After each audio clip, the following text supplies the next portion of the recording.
Good morning. You can always tell when there's a new barista at the coffee shop, or a new teller at the bank, or a new checker at the grocery store. There's a gentle awkwardness to their movements, a sheepishness sometimes, or there's a supervisor over their shoulder kind of making sure that things are all right. And when I see people in those roles for the first time or early on, I usually comment because they're trying to hide the fact that they're new, right? And I say, you're doing a good job. Are you new at this? Look how friendly you are, or your smile means the world, or you'll get the hang of it. As we get older, we are so different from our younger selves. As children, we were excited to learn new things. Look at me, Mom. Look at me, Dad. Hey, Coach, check this out. I've developed a new pass, or I've mastered the bike, going faster than I ever thought, going over jumps and such. But the older we get, sometimes we are sheepish about the new things we learn. We feel a little vulnerable and awkward and maybe even embarrassed. Well, in our relationship with God, I've been talking a lot during these walks about new ways of connecting and new ways of encountering the divine. And that might leave you feeling like that's okay for someone else, but I'm just fine the way things are right now. And yet, are you feeling a tug? Are you feeling like perhaps some of the things I'm saying are hitting home? That tug is God. Are you feeling like perhaps your relationship with God is kind of lifeless at the moment? Perhaps a little boring, as we said the other day? That also is God. Chances are God's feeling a little bored too.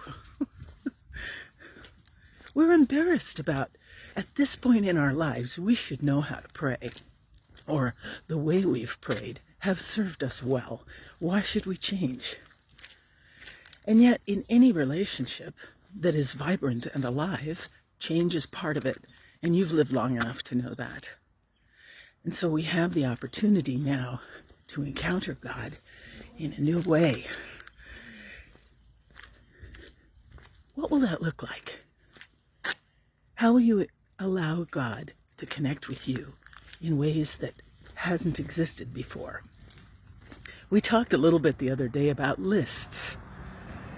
If we go to prayer and our intention is to remind God of the needs of other people, I have a list, you have a list, and we're kind of missing the point.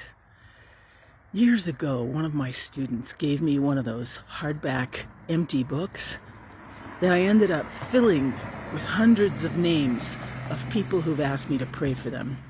If you've asked me to pray for them, for you, you're in that book too. The thing is, when I pray, remembering all of those people that have asked me for prayers, I don't sit and articulate their name one after another during this prayer time. Imagine if I were having coffee with you and I spent the whole time at coffee reciting the names of people that I'm thinking about. I'd be using my precious time with you, just reciting a list of names. God doesn't need to be reminded about the needs of others. So now when I pray, I say for everyone that's in the book, and I try to shift my gaze to what's happening between us, to what God is inviting forth from me that couldn't happen if I were just focused on my list, on my agenda, on the things that I think I need to do and tell Him about. There's a little vulnerability that goes into something like this if we change up the way we connect with God. We need to be open to feeling a little bit awkward, a little bit uncertain. And perhaps that's what keeps us in the mode of practicing what we do, is we don't want to feel uncomfortable in our prayer.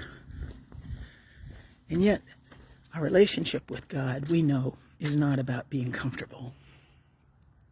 We know that our relationship with God is about growth. So Maybe we need to talk about this a little bit more in our upcoming little walks. How do we shift gears? How do we feel okay with that? In the meantime, set your list aside and trust that the time that you spend with God is better spent looking into God's eyes and placing your hand on God's heart to see what's going on there.